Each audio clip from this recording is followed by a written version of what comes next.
The Lady with the Dog is an 1899 short story in 4 tiny chapters by the Russian author and playwright Anton Chekhov.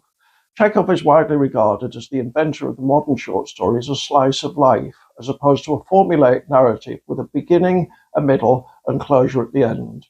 He was also a major dramatist. From the traditionalist point of view, a lot of Chekhov's stories appear to finish halfway through, and The Lady with the Dog is no exception. However, Vladimir Nabokov considered it the greatest short story ever written, and other distinguished writers have been equally effusive.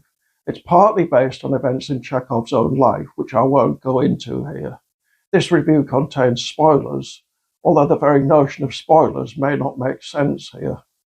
There are 2 main characters, a middle-aged man called Dmitry Gurov and a woman roughly half his age called Anna Sergeyevna, who owns a little dog who plays virtually no part in the story. Both are married, both are taking a break from their partners in the coastal resort of Yalta. Gurov is a womanizer, and he sees Anna Sergeyevna as a possible conquest. He seduces her, they spend enjoyable time in each other's company, though she feels guilty. Then they part, expecting never to see each other again. But against all his expectations, he just can't forget her. He discovers her address, then goes to see her and declares his feelings. She feels the same. They arrange to carry on seeing each other whenever they can. He realizes he's growing old, but feels that for the first time in his life, he's in love.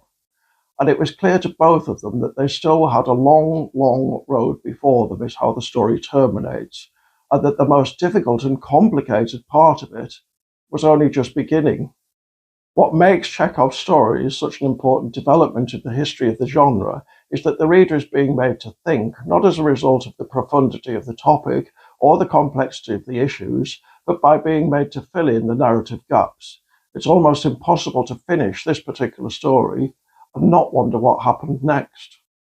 Of course, on one level, we know they'll blunder along, probably make a lot of people unhappy, perhaps achieve happiness themselves or not, and in the end they'll die. Gurov's death is already visible at the end of the tale when he catches sight of himself in a mirror. But there are also intimations of it at the beginning. Is he really in love, or is he just frightened of dying? One thing that's worth mentioning is that we never get to see matters from Anna Sergeyevna's point of view.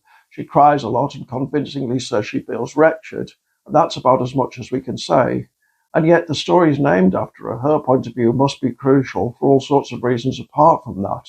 Whether she's in love with Gurov, whether he simply represents the possibility of escape, a kind of least worst option, we don't know.